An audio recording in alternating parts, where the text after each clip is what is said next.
আসসালামু আলাইকুম সবাইকে। আশা করি আপনারা সবাই ভালো আছেন। আলহামদুলিল্লাহ আমিও ভালো আছি। আমার চ্যানেলে আপনাদের সবাইকে স্বাগতম। তো আজকে আমি হোল ডে একটা ব্লগ নিয়ে আসছি। রেগুলার ব্লগ বলতে পারেন, ডেইলি ব্লগ। তো আমি সকাল থেকে স্টার্ট করেছি ব্লগটি। আশা করছি আপনাদের কাছে আমার ব্লগটি ভালো লাগবে। তো চলুন শুরু করা যাক।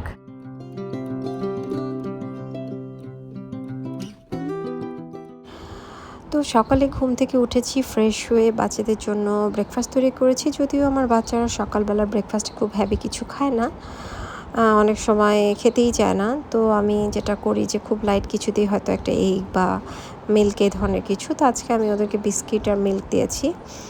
আর কখনো কখনো আমার ছোট ছেলে দেখা যায় যে ওর বাবা যেটা খায় সেটা হয়তো বা দু একবার খায় আর কি, এরকম।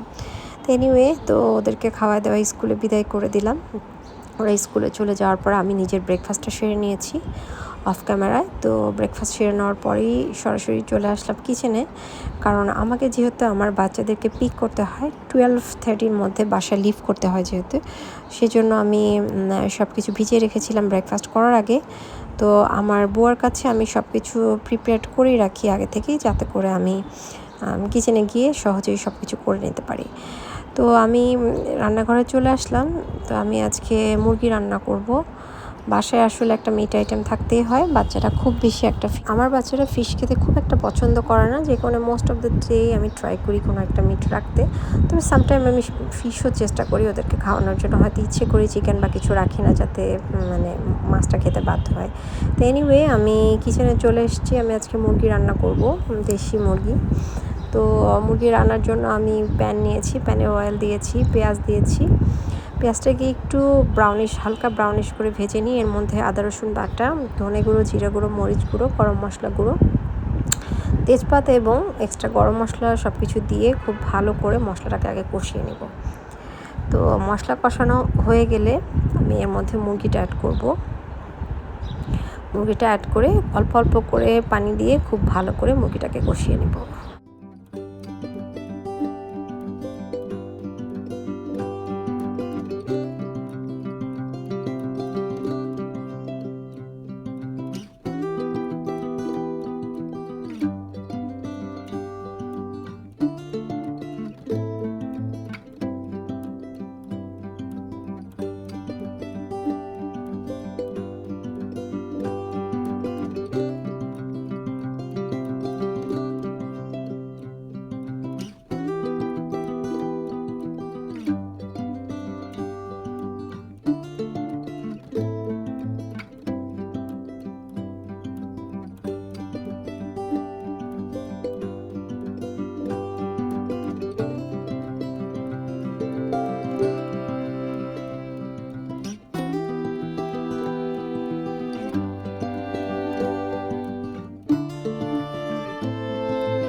আমি মোস্ট অফ দ্য টাইমে যেটা করি, যে রান্নার সময় আর একটা চুলায় দেখা যায় গরম পানি রাখি, বা কেটেলে গরম পানি থাকে, একটু একটু করে গরম পানি দিয়ে কষিয়ে রান্না করি। আর অ্যানাদার থিং, টুকটাক রান্না করতে গেলে যে মেসি হয়ে যায় সেটাকে সাথে সাথে ক্লিন করে ফেলি।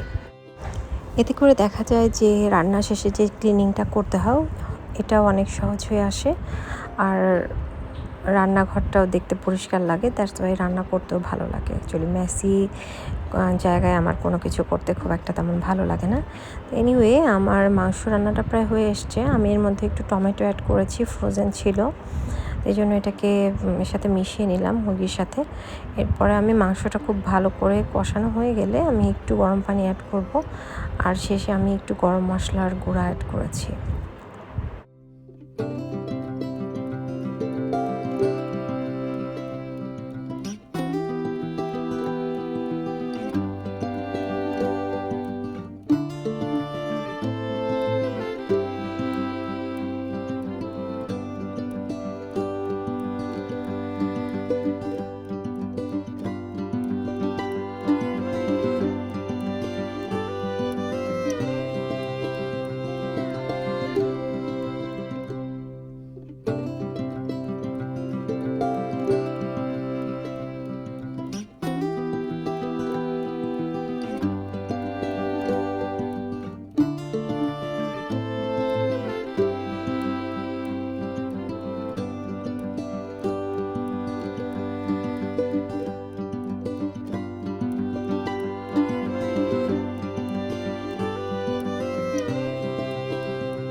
যে কোনো মাংস রান্নাতেই আমি চেষ্টা করি যে মানে অল্প অল্প করে পানি দিয়ে মাংসকে কষিয়ে রান্না করতে।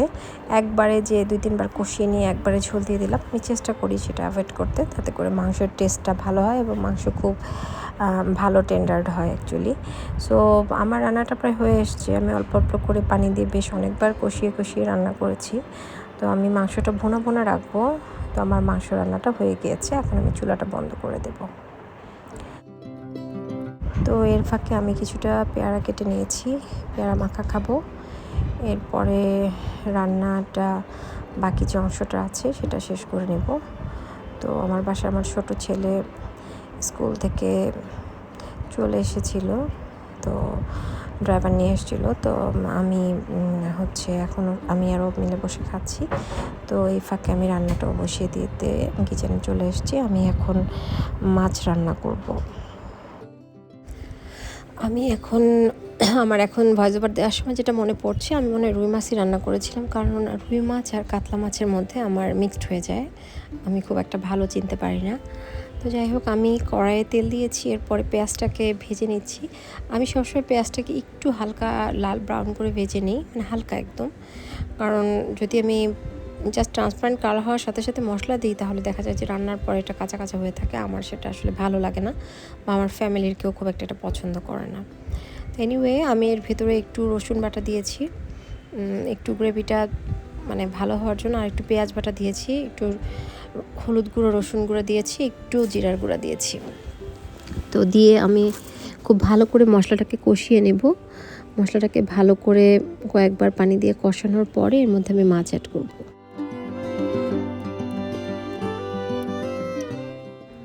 আমার মাছ খুব পছন্দের একটা খাবার। মাংস রান্না হলেও দেখা যায় যে মোস্ট অফ দ্য টাইম আমি মাংস খুব একটা খেতে পছন্দ করি না, সেটা মুরগি বা বিফ মাটন যেটাই হোক। তো আমি মাছ খেতে খুব পছন্দ করি। ওই যে বলে না, মাছে ভাতে বাঙালি, তো আমার অনেকটা সে অবস্থা। যত অন্য খাবার যাই খাই, ভাতের সাথে মাছটা আমার আসলে খুব ভালো লাগে। যদিও আমার ডিফারেন্ট কুজিন টেস্ট করা হয়, আমি খুব পছন্দ করি ডিফারেন্ট কুজিন টেস্ট করতে, but still fish is my most favourite. মানে আমার খুব ভাল লাগে মাছ খেতে। তো কথায় কথায় মশলাটা বেশ ভালো মতোই কষে এসেছে, কয়েকবার কষিয়ে নিয়েছি অল্প অল্প করে পানি দিয়ে। এখন মাছটা দিয়েও আবার ভালো করে কষাবো, কারণ আমি আজকে মাছ ভেজে রান্না করছি না। আর আমাদের উত্তরবঙ্গের লোকজন most of the time fresh মাছ হলে দেখা যায় যে কষিয়ে রান্না করা হয়। এটার অবশ্য একটা হেলথ বেনিফিট আছে, আপনাদেরকে বলি। সেটা হচ্ছে যে আমার এক নিউট্রিশনিস্ট আমাকে বলেছিলেন যে মাছ সবসময় কষিয়ে রান্না করে খাওয়ার চেষ্টা করবেন, কারণ এতে করে 2 টাইমস তেলটা অ্যাবজর্ব হয় না ফিশের মধ্যে। কারণ আমরা যখন মাছটা ভাজি তখন একবার অ্যাবজর্ব হয়, তারপরে মশলাটা যখন কষাই সেই সময় আরেকবার তেল দেওয়া হয়, তার মানে দুবার তেল ইউজ করা হয়। তো পরিমাণে একটু বেশি শরীরে তেল চলে যায়। দ্যাটস ওয়াই মাছটাকে ভালো করে কষিয়ে রান্না করাটাই স্বাস্থ্যের জন্য বেশ উপাদেয়। তো আমি মোস্ট অফ দ্য টাইমই মাছ কষিয়ে রান্না করি, কারণ এটা স্বাস্থ্যের জন্য ভালো, আর আমি আসলে এটা খেয়ে অভ্যস্ত, তো এভাবেই করি। এনিওয়ে, আমার মাছটা কষানো হয়ে গিয়েছে, আমি খুব ভালো করে কষিয়ে নিয়েছি। এখন আমি এর মধ্যে ঝোল দিয়ে দিব।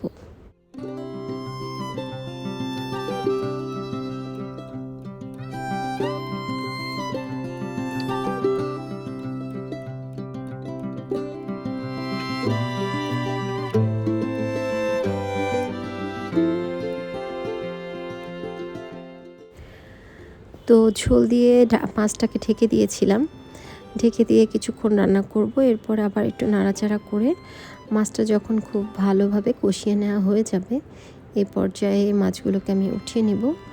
আর আজকে আমি মাছটা রান্না করব সেটা হচ্ছে শসা দিয়ে। আমি অনেকের কাছেই শুনেছি যে শসা বিভিন্ন তরকারি দিয়ে, বিভিন্ন কিছুর সাথে রান্না করলে নাকি খুব মজার হয়, বাট আমি আসলে ওইভাবে কখনো ট্রাই করিনি।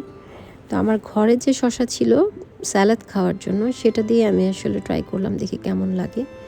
তো এটা আসলেই সত্যি খুব মজার হয়, মানে খুবই মজার একটা তরকারি হয়। তো আমার কাছে খুব ভালো লেগেছে। আপনারা যারা ট্রাই করেননি এখনও, ট্রাই করে দেখতে পারেছেন, আর যারা করেছেন তারা তো জানেনই যে কেমন লাগবে। তো শসাটাকে আমি খুব ভালো করে কষিয়ে নিব। কষিয়ে নেওয়ার পরে এর মধ্যে আমি ঝোল অ্যাড করব। এটা খুব বেশি ঝোলও হবে না, আবার আবার একদম মাখা মাখাও হবে না, এরকম আর কি।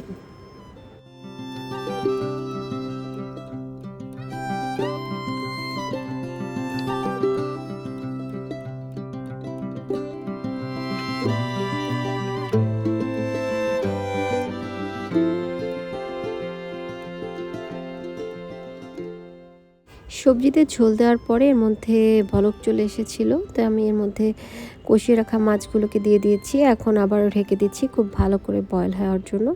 আর আমি এর মধ্যে অল্প একটু পরিমাণে লাইক হাফ চা চামচের মতো ভাজা জিরার গুঁড়ো অ্যাড করেছি, যাতে করে ফ্লেভারটা খুব সুন্দর আসে। তো আমি মাছটাকে নামিয়ে নিয়েছি, আমার মাছটা হয়ে গিয়েছে। আমি একটু ঝোলঝোলই রেখেছি, কারণ যেহেতু শসা দিয়ে রান্না করা, তাই একটু ঝোলই প্রেফার করছি আমি।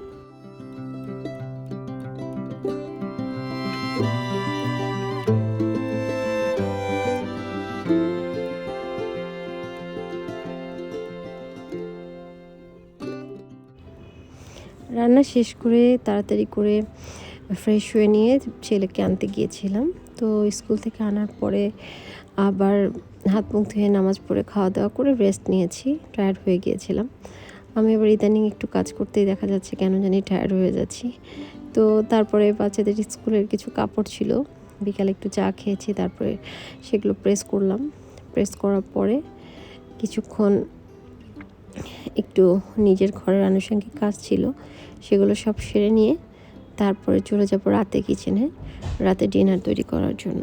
আজকে ডিনারে আমার বাচ্চারা আর ভাত খেতে চাচ্ছে না, এমনিতে ওরা মাছ খুব একটা পছন্দও করে না। যদিও মুরগি রান্না করেছি সাথে, তো বলছে যে না আর ভাত খাবো না। রাতে ভাতটা আমাদের একটু কমই খাওয়া হয়, অন্য কিছু খাওয়া হয়, বিভিন্ন কিছু।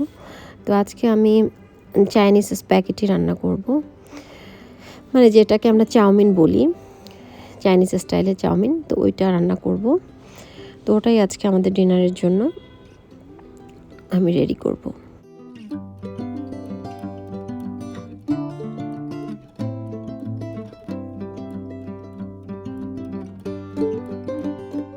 আমার বাসায় আমরা চাউমিন খেতে মোটামুটি সবাই পছন্দ করি। ইভেন অন্য চাইনিজ ফুডও আমাদের বাসায় যারা আছি আমাদের সবারই খুব পছন্দ। তো সেই জন্যই আজকে ভাবলাম যে চাইনিজ স্টাইলে চাউমিন রান্না করি, যেটা আমরা রেস্টুরেন্টে খেয়ে থাকি। তো এই মুহূর্তে আসলে ফ্রিজ থেকে চিকেন বের করে রান্না করাটা ডিফিকাল্ট, ডিফ্রস্ট করতে হবে। আগে থেকে যেহেতু প্রিপারেশন ছিল না, তাহলে হয়তো একটু ম্যারিনেট করে রাখতাম, তাহলে জাস্ট হালকা ভেজে নিয়ে রান্না করা যেত। বাট যেহেতু আমি আগে থেকে কোনো প্রিপারেশন আমার ছিল না, তাই আমি যেটা করছি যে ভেজিটেবল এগ দিয়ে আমি চাউমিনটা রান্না করব। তো আমি এই জন্য কিছু ক্যারেটকে পিল অফ করে নিচ্ছি, নিয়ে আমি খুব চিকনভাবে জুলিয়ান কাটের মতো করে কেটে নিচ্ছি।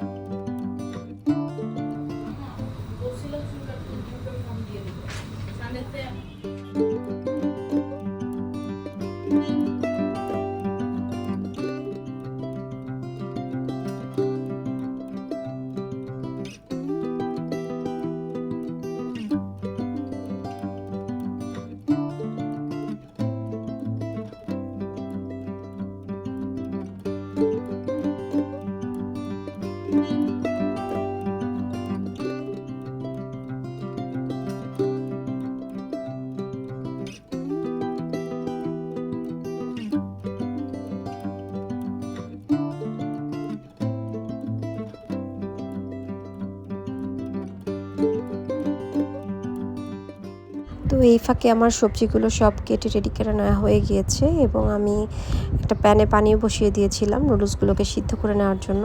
এর মধ্যে আমি কিছু সামান্য লবণ আর তেল দিয়ে নুডলসগুলোকে সিদ্ধ করে নিয়েছি। এরপর আমি রান্নায় চলে যাব।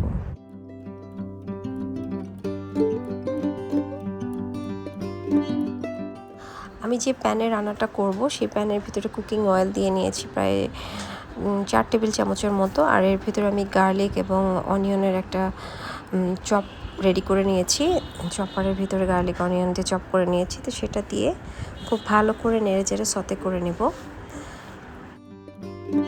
হালকা সতে হয়ে গেলে এর মধ্যে গার্লিক অনিয়নটা হালকা সতে হয়ে গেলে এর মধ্যে আমি প্রথমে যে গাজরটাকে কেটে রেখেছিলাম সেটাকে দিয়ে প্রায় 1 মিনিটেরও কম এটাকে একটু নাড়াচাড়া করে হালকা সিদ্ধ হয়ে যাওয়ার মতো করব। যেহেতু ক্যারেটটা সিদ্ধ হতে একটু সময় নেয়, ক্যাবেজ সিদ্ধ হতে খুব একটা সময় নেয় না। আর এই সবজিগুলো খুব বেশি সিদ্ধ হবে না, একটু ক্রাঞ্চি ভাব থাকবে। তো এটা একটু হয়ে যাওয়ার পরেই আমি ক্যাবেজটা এর মধ্যে অ্যাড করছি। ক্যাবেজটা দিয়েও কিছুটা নাড়াচাড়া করব। নাড়াচাড়া করে নেওয়ার পরে এর মধ্যে কয়েক রকমের সস আমি অ্যাড করব।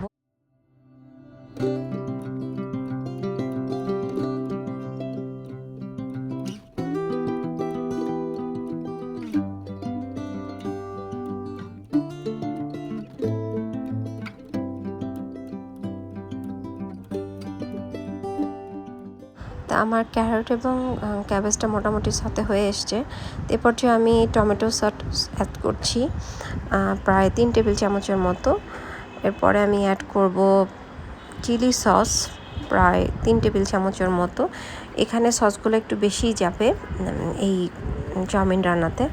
তারপর আমি এর মধ্যে পরিমাণ মতো গোলমরিচ অ্যাড করব। গোলমরিচটা আপনারা আপনাদের স্বাদ মতো অ্যাড করতে পারেন, কারণ ঝাল বেশি খেলে একটু বেশি অ্যাড করতে পারেন।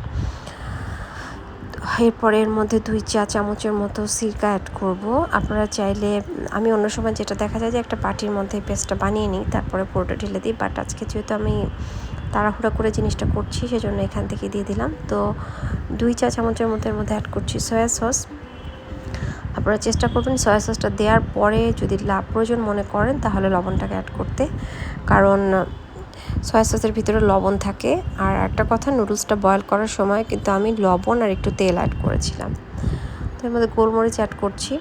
তো করে সব কিছু ভালোভাবে অ্যাড করার পরে ওয়েস্টার সস যদি আপনারা চান তাহলে অ্যাড করতে পারেন, বাট আমার বাসায় এটা প্রেফার করে না, তাই আমি এটা অ্যাড করছি না। তো এগুলো দিয়ে আমি খুব ভালো করে ভেজিটেবলকে নেড়ে চেড়ে নিব। অন্য একটা প্যানে আমি কিছুটা স্ক্র্যাম্বল এগ করে নিয়েছিলাম, মানে ডিমটাকে ফেটিয়ে একটু গোলমরিচ আর লবণ দিয়ে হালকা তেলে স্ক্র্যাম্বল করে নিয়েছি, আলাদা করে রেখেছি সেটা। এটা হয়ে গেলে এর মধ্যে আমি অ্যাড করব। এই পর্যায়ে আমার মনে হয়েছে একটু লবণ লাগবে, লবণ অ্যাড করেছি। আর আমার কাছে মনে হয়েছে যে আরেকটু গোলমরিচ দিলে ভালো হবে, সেজন্য আমি আরও কিছুটা গোলমরিচ এবং black pepper and white paper দুটোই, মানে সাদা গোলমরিচ এবং কালো গোলমরিচ দুটোকে একটু একটু করে অ্যাড করে দিয়েছি আবারও। এর পর্যায়ে আমি এই নুডলসটাকে অ্যাড করেছি আর যে ডিমটা ভেজে রেখেছি সেটাকে অ্যাড করেছি। এরপরে খুব ভালো করে নেড়েচেড়ে এটাকে মিক্সড করব যতক্ষণ পর্যন্ত মানে খুব ভালোভাবে এটা মিক্সড না হয়, এবং এক পর্যায়ে দেখা যাবে যে খুব ভালোভাবে মিক্সড হয়ে যাবে এবং মানে দেখা যাবে যে নুডলসটা চুলায় দিয়েছি, এটার খুব ভালো একটা স্মেল বেরোবে। সে পর্যায়ে এটাকে আমি নামিয়ে ফেলবো। আপনারা দেখলেই বুঝতে পারবেন যখন এটা হয়ে গিয়েছে। তো আমার কাছে নাড়ার সময় একটু টেস্ট করে দেখেছি আবারও লবণ একটু কম হয়েছে। এ পর্যায়ে আমি আবার একটু লবণ অ্যাড করেছি সামান্য। তো আমার নুডলসটা মোটামুটি রেডি। তো একটু হাত দিয়ে নেড়ে চেড়ে উল্টিয়ে নিচ্ছি, কারণ চামচ দিয়ে নাড়াচাড়া করতে গেলে অনেক সময় ভেঙে ভেঙে যায়। আমার বাচ্চারা একটু মানে এই চাইনিজ চাউমিনটা দেখা যাচ্ছে একটু লম্বা লম্বা থাকলেই ভালো লাগে খেতেও সুবিধা হয়। তো এই তো আমি খুব ভালো করে নেড়ে চেড়ে কুক করে নিচ্ছি। তো এই তো তৈরি হয়ে গেল আমার মজাদার চাউমিন। এটাই ছিল আমাদের রাতের ডিনার। তো আশা করছি আজকের আমার এই ব্লগটি আপনাদের কাছে ভালো লাগবে। Thanks for watching my video, and যদি ভালো লেগে থাকে ভিডিওটি, প্লিজ সাবস্ক্রাইব মাই চ্যানেল।